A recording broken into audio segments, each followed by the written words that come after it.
Viewers, welcome to Satya Online IAS Academy. నేను భిక్షపతి హైదరాబాద్లో science and technology current affairs ఫ్యాకల్టీగా పనిచేస్తున్నాను. గత ప్రీవియస్ సెషన్స్లో మనము ఈ సైన్స్ అండ్ టెక్నాలజీ పైన 3 టెస్ట్ని డిస్కస్ చేశాము.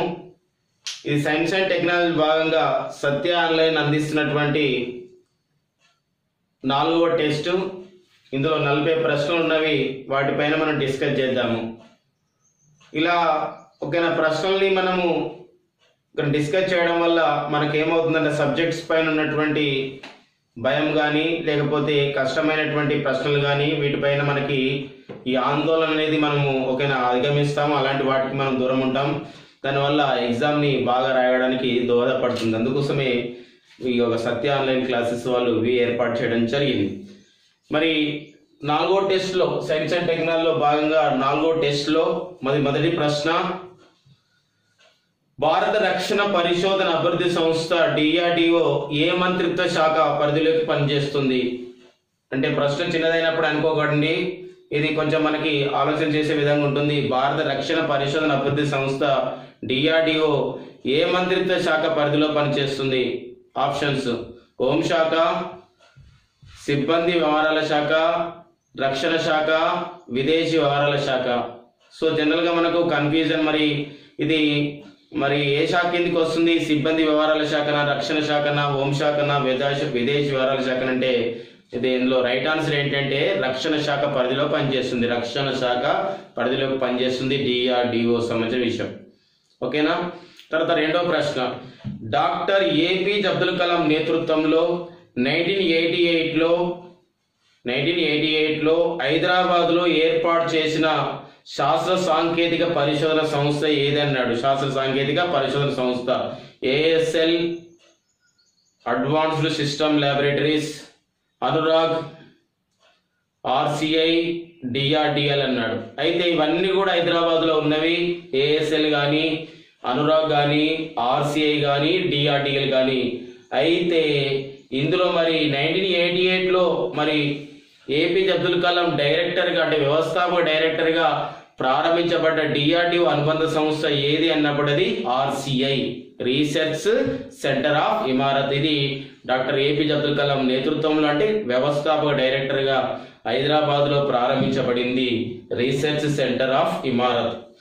3వ ప్రశ్న, 1986లో centre for artificial intelligence and robotics సంస్థను DRDO ఏ నగరంలో ఏర్పాటు చేసింది? సో ఈ ప్రశ్నను మరి తీసుకోవడానికి కారణం ఏంటి అంటే ఇప్పుడు అందరం కూడా ఆర్టిఫిషియల్ ఇంటెలిజెన్స్ గా మనం మాట్లాడుతున్నాం. ఓకేనా? ఆర్టిఫిషియల్ ఇంటెలిజెన్స్ అంటారు. ఆర్టిఫిషియల్ ఇంటెలిజెన్స్ ఈ మధ్యలో జరిగినటువంటి కాంపిటేటివ్ ఎగ్జామ్ లో రావడం జరిగింది. ఆర్టిఫిషియల్ ఇంటెలిజెన్స్ లేదా కృత్రిమ మేధస్ అనే పదాన్ని తొలిసారిగా ఎవరు పాడారని చెప్పేసి ఆ విధంగా అడగడం జరిగింది. అతను అమెరికా దేశానికి చెందినటువంటి జాన్ మ్యాక్ కార్టీ ఈ ఆర్టిఫిషియల్ ఇంటెలిజెన్స్ కృత్రిమ మేధస్ అనే పదాన్ని వాడడం జరిగింది. ఈ మధ్యకాలంలో రోబోట్ అనే పదాన్ని ఎక్కువ వాడుతున్నాం. సో ఇలాంటివి ఉన్నాయి కాబట్టి ఆ ఆర్టిఫిషియల్ ఇంటెలిజెన్స్ అనే పదం మన వార్తల్లో ఉంది. ఆ కోణంలో మనం గమనించినట్లయితే మన భారతదేశంలో కూడా ఈ యొక్క ఆర్టిఫిషియల్ ఇంటెలిజెన్స్ ఒక కృత్రిమ మేధస్సు సంబంధించిన విషయం పైన, సైన్యంలో కృత్రిమ మేధస్సు విషయం ఎలా మనం దాన్ని వాడుకోవాలనే విషయం పైన కేంద్ర ప్రభుత్వం కూడా కమిటీని వేయడం జరిగింది. భారతదేశంలో కృత్రిమ మేధస్సు వినియోగించుకునే విషయం పైన అది Nataraja Chandrasekaran committee. Like that మనకి ఇంపార్టెన్స్ ఉంది కాబట్టి ఈ ప్రశ్న అడగడం జరుగుతుంది. మరి సెంటర్ ఫర్ ఆర్టిఫిషియల్ ఇంటెలిజెన్స్ అనే అండ్ రోబోటిక్ సంస్థ ఎక్కడ ఏర్పాటు చేశారంటే రైట్ ఆన్సర్ ఇక్కడ అది బెంగళూరులో ఏర్పాటు చేశారు. 1986లో బెంగళూరులో ఏర్పాటు చేశారు. 4వ ప్రశ్న, ఈ క్రింది వానిలో సరికానిది ఏదన్నాడు? క్రింది వానిలో సరికానిది మరి ఆప్షన్స్ మనం గమనించినట్లయితే అంటే ఒక క్షిపణి ఇచ్చాడు. క్షిపణి మరి ఏ సంబంధించినటువంటి వాటిని ఛేదిస్తుంది అంటే ఉపరితలము ఇట్లా అడిగాడు అనమాట. పృథ్వీ క్షిపణి పృథ్వీ ఉపరితలం నుండి ఉపరితలంలోకి ప్రయోగించగలిగే క్షిపణి. ఆకాశ్ క్షిపణి ఉపరితలం నుండి గగనతలంకి వెళ్తుంది. త్రిశూల్ క్షిపణి ఉపరితలం నుండి గగనతలంకి వెళ్తుంది. అస్త్ర క్షిపణి గగనతలం నుండి ఉపరితలంకి వెళ్తుంది. ఇందులో మనం గమనించినట్లయితే సరికానిది అన్నాడు. అంటే సరికానిది అంటే ఈ యొక్క 4 ఆప్షన్లో 3 సరైనవి ఉంటాయి, ఒకటి సరికానిది ఉంటుంది, అది మనకు రైట్ ఆన్సర్ అవుతుంది. మరి పృథ్వీ క్షిపణి ఇది ఉపరితలం నుండి ఓకేనా ఉపరితలానికి వెళ్తుంది, ఇది పృథ్వీ క్షిపణి. ఆకాశ క్షిపణి కూడా రైట్ ఆన్సర్, ఇది ఉపరితలం నుండి గగనతలంకి వెళ్తుంది. అయితే త్రిశూల్ క్షిపణి ఉపరితలం నుండి గగనతలంకి వెళ్తుంది. అయితే అస్త్ర క్షిపణి ఇది ఇక్కడ ఏమి ఇచ్చాడు, గగనతలం నుండి ఉపరితలం ఇచ్చాడు, అది సరి కానిది అనమాట. ఇందులో రైట్ ఆన్సర్ అదే అస్త్ర. అయితే అస్త్ర ఎక్కడి నుండి ఎక్కడికి వెళ్తుందంటే అది గగనతలం నుండి గగనతలంకి వెళ్తుంది. కాబట్టి మనం అట్లా అధ్యయనం చేయాలి, గగనతలం నుండి గగనతలంకి వెళ్తుంది అస్త్ర. సో ఇది 4వ దానికి రైట్ ఆన్సర్ ఏంటంటే అస్త్ర, డి ఆప్షన్ రైట్ అయినది. 5వ ప్రశ్న, ఈ క్రింది వాణిలో బ్రహ్మోస్ గురించి సరికానిది అన్నాడు. ఈ క్రింది వాణిలో బ్రహ్మోస్ గురించి సరికానిది అంటే సరికానిది అంటే 3 సరైనవి ఉంటే ఒకటి సరికానిది ఉంటుంది, అది రైట్ ఆన్సర్ మనం తెలుసుకోవాలి. ఆప్షన్స్ ఇలా ఉన్నాయి. ఈ క్షిపణిని అంటే బ్రహ్మోస్ క్షిపణిని భారత్ రష్యాలు సంయుక్తంగా అభివృద్ధి పరిచారు. భారత్ రష్యా దేశాలు సంయుక్తంగా అభివృద్ధి పరిచారు. బ్రహ్మోస్ క్షిపణి యొక్క పొడవు 8.4 మీటర్స్, 8.4 మీటర్స్. బ్రహ్మోస్ యొక్క క్షిపణి ఎంత పొడవు ఉంటుందంటే 8.4 మీటర్స్. ఈ క్షిపణిని 2007లో భారత సైన్యంలో చేర్చారు. ఈ క్షిపణి వార్ హెడ్ సామర్థ్యం అంటే పేలోడ్ సామర్థ్యము 500 కిలోగ్రాములు అన్నాడు. ఇందులో రైట్ ఆన్సర్ మీరు గమనించినట్లయితే 3 రైటే. భారత రష్యాలు సంయుక్తంగా అభివృద్ధి పరిచారు. క్షిపణి యొక్క పొడవు 8.4 మీటర్లు. ఇది క్షిపణి భారత సైన్యంలో ఎప్పుడు చేర్చారంటే 2007లో చేర్చారు. పేలోడ్ సామర్థ్యం వారియడ్ సామర్థ్యం 500 కిలోలని ఇచ్చారు. ఇది సరికాదనమాట. అంటే ఈ ఆన్సర్ సరి అయిందే కానీ ఇక్కడ సరికాదు. కాబట్టి ఇందులో క్రింది వాళ్ళు బ్రహ్మోస్ గురించి సరికానిది అంటే ఈ క్షిపణి వారియడ్ సామర్థ్యం 500 కిలోలు, ఇది అనమాట సరి అయింది ఇక్కడ ఆన్సర్. అయితే మరి యాక్చువల్గా మన బ్రహ్మోస్ యొక్క ఈ వార్ హెడ్ సామర్థ్యం పేలోడ్ సామర్థ్యం ఎంత అంటే 300 కిలోగ్రాములు. కానీ ఇక్కడ ఏమి ఇచ్చాడు, 500 కిలోగ్రాములు ఇచ్చాడు. కాబట్టి ఇందులో మనకు 5వ దానికి ప్రశ్నకి ఓకేనా సరికాని ఆన్సర్ ఏదంటే డి అనమాట. డి మనకు ఇక్కడ సూటబుల్ ఆన్సర్.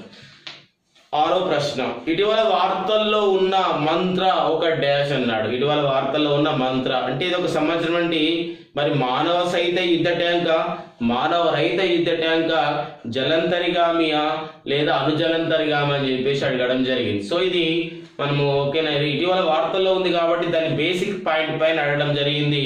మరి ఇది ఒక మానవ రహిత యుద్ధ ట్యాంకు అంటే DRDO మన స్వదేశీ పరిజ్ఞానంతో తయారు చేసినటువంటి ఒక మానవ రహిత యుద్ధ ట్యాంకు మంత్ర. ఇది చెన్నై సమీపాన ఉన్నటువంటి అవడి వద్ద ఉన్నటువంటి ఒక DRDO అనుబంధ సంస్థ CVRDE దీన్ని తయారు చేశారు. మరి CVRDE మరి DRDO అనుబంధ సంస్థ తయారు చేసింది అంటే DRDO తయారు చేసినట్టే ఇది ఒక మానవ రహిత యుద్ధ ట్యాంకు మంత్ర. ఒక నా విషయం గమనించండి, ఇది DRDO సంబంధించినటువంటి మరి ఎక్కడున్నటువంటి సంస్థ ఇది అభివృద్ధి చేసిందంటే ఓకేనా ఇది DRDO దేశం మొత్తం మీద 52 ల్యాబొరేటరీలు ఉన్నాయి. మరి ఏ సంస్థ దీన్ని తయారు చేసిందంటే ఇది ఓకేనా తమిళనాడులోని చెన్నై సమీపన గల అవడి వద్ద ఉన్న సంస్థ దీన్ని తయారు చేయడం జరిగింది CVRDE. తర్వాత 7వ ప్రశ్న, అణుప్రమాదాలు మరియు అణుప్రేలులకు సంబంధించినటువంటి పరిశోధనలు చేయడానికి 1961లో institute of nuclear medicine and allied sciences అని సంస్థను ఎక్కడ స్థాపించారన్నాడు. పూణే. ఆప్షన్స్ పూణే, నాగపూర్, ఢిల్లీ, ఆగ్రా. అంటే ఈ యొక్క అణుప్రమాదాలు వచ్చినప్పుడు అణుప్రేలులు వచ్చినప్పుడు మరి వాటిని ఎలా కాపాడుకోవాలి, ఎలా నియంత్రణ చేయాలి, ఎలా మనం నష్టం కలగకుండా చేయాలి అనే విషయం పైన పరిశోధన చేయడానికి institute of the nuclear medicine and allied sciences ని ఎక్కడ ఏర్పాటు చేశారు 1961లో అంటే అది ఢిల్లీలో ఏర్పాటు చేయడం జరిగింది. ఎందుకోసం అంటే మన దేశంలో ఈరోజు అణువిద్యుత్ పైన మనం ఎక్కువ అణువిద్యుత్ కేంద్రం నిర్మించుకుంటున్నాం. సో అలాంటి పరిస్థితి మనకు ఉంది కాబట్టి మరి వాటిపైన ఒక సంరక్షణ చర్యలు పరిరక్షణ చర్యలు అవసరం కాబట్టి మనం ఇలాంటి సంస్థను ఏర్పాటు చేయడం జరిగింది. సో ఎక్కడ ఉంది అంటే అది ఢిల్లీలో ఏర్పాటు చేశారు. పృథ్వీ 1 అనే క్షిపణిని భారత్ ఏ రక్షణ వ్యవస్థలో ఉపయోగిస్తారు అని చెప్పేసి అడగడం జరిగింది. ప్రశ్న మరొకసారి, పృథ్వీ 1 లేదా పృథ్వీ 1 అనే క్షిపణి భారత ఏ రక్షణ వ్యవస్థలో ఉపయోగిస్తారు అంటే నావికా దళంలోనా, వైమానిక దళంలోనా, సైనిక దళంలోనా పై ఇవన్నీ మరి సరైనవి అని చెప్పేసి అడగడం జరిగింది. మరి పృథ్వీ 1 అంటే పృథ్వీ క్షిపణి మనకు తెలుసు, ఇది ఉపరితలం నుండి ఉపరితలం లక్ష్యాలను ఛేదిస్తుంది. ఇలాంటి అంశాలు మనకు తెలుసు. అయితే మరి ఇలాంటప్పుడు మరి పృథ్వీ సంబంధించిన విషయాన్ని మనం అలా గమనించినట్లయితే మరి మనకు తెలుసు పృథ్వీ ఉపరితలం లక్ష్యాలు ఛేదిస్తుంది. అయితే ఏ దళంలో మరి ఏ రక్షణ వ్యవస్థలు ఏర్పాటు చేశారు, ఎందులో ఉపయోగిస్తారు ఈ పృథ్వీ వన్ అంటే ఇది భారత సైనిక దళం. సో అంశాన్ని గమనించండి. సో భారత సైనిక దళంలోనే ఈ పృథ్వీ వన్ ని ఒక క్షిపణిని ఉపయోగిస్తారు. సో అది మనకి 8వ ప్రశ్న. 9వ ఈ క్రింది వానిలో త్రిశూల్ గురించి సరైంది అన్నాడు. త్రిశూల్ కూడా ఒక క్షిపణి, దీని గురించి సరైంది అన్నాడు. త్రిశూల్ ఒక స్వల్ప శ్రేణి క్షిపణి, అంటే కొద్ది దూరం మాత్రం వెళ్తుంది కాబట్టి స్వల్ప శ్రేణి క్షిపణి. త్రిశూల్ త్రివిధ దళాల అవసరాల గురించి తయారు చేయబడింది. త్రివిధ దళాలు అంటే ఇక్కడ సైనిక దళం, వైమానిక దళం, నావిక దళం. త్రిశూల్ క్షిపణి లక్ష్య పరిధి 9 కిలోమీటర్లు అన్నాడు. డి మరి పైవన్నీ సరైనవి అని చెప్పేసి అన్నాడు. కాబట్టి ఇందులో అన్ని కూడా సరైనవే. ఈ 3 అంశాలు కూడా త్రిశూల్ కూడా సరైనవి కాబట్టి రైట్ ఆన్సర్ ఏంటంటే పైవన్నీ సరైనవి. త్రిశూల్ ఒక స్వల్ప శ్రేణి క్షిపణి, తక్కువ దూరం వెళ్తుంది, 9 కిలోమీటర్లు. ఇది త్రివిధ దళాల అవసరాల గురించి తయారు చేయబడింది. 10వ ప్రశ్న. డిఆర్డిఓ ఇటీవల తయారు చేసిన కరణ్ ఒక డాష్ అన్నాడు. ఇటీవల డిఆర్డిఓ ఒక కరణ్ అనే దాన్ని తయారు చేయడం జరిగింది. మరి కరణ్ అనే పేరుతో డిఆర్డిఓ ఏం తయారు చేసింది? ఇది ఒక క్షిపణియా, యుద్ధ ట్యాంకా, జలంతర్గామియా, యుద్ధ విమానమా? అంటే ప్రశ్న చిన్ననే ఉంటుంది కానీ దాని బేసిక్ తెలియాలి. సో ఈ విధంగా కూడా మనం అధ్యయనం చేస్తే చాలా బాగుంటుంది. మరి ఇందులో రైట్ ఆన్సర్ ఏంటంటే కరణ్ ఒక యుద్ధ ట్యాంక్. ఇంతకు కూడా చెప్పాము మంత్ర, అది మానవ రహిత యుద్ధ ట్యాంకు. ఇది కరణ్ ఒక యుద్ధ ట్యాంకు అనే అంశం గుర్తుపెట్టుకోండి. ఇదో 10వ ప్రశ్న. 11వ ప్రశ్న. ఆకాశ క్షిపణి గురించి సరి అయినది ఏంటి? సో అంటే ఆకాశ గురించి మనం అన్ని విషయాలు తెలిస్తేనే మనం ఇలా సరి అయిన విషయం తెలుస్తుంది. అంటే ఇందులో మరి గమనించండి. 1 ఆకాశ క్షిపణి అంటే ఆప్షన్స్ ఇలా ఉన్నాయి. ఆకాశ క్షిపణి అయితే ఒక మధ్య శ్రేణి క్షిపణి. 2వ ఆప్షన్, ఈ క్షిపణి ఉపరితలం నుండి గగనతలంకి లక్ష్యాలను ఛేదిస్తుంది. ఈ క్షిపణి యొక్క లక్ష్య పరిధి 30 కిలోమీటర్లు, పైవన్నీ సరైనవి అన్నాడు. సో మనము ఇందులో రైట్ ఆప్షన్ ఏదంటే అన్ని కూడా సరైనవి. అది ఒక మధ్య శ్రేణి క్షిపణి, మరీ తక్కువ కాకుండా మరీ ఎక్కువ కాకుండా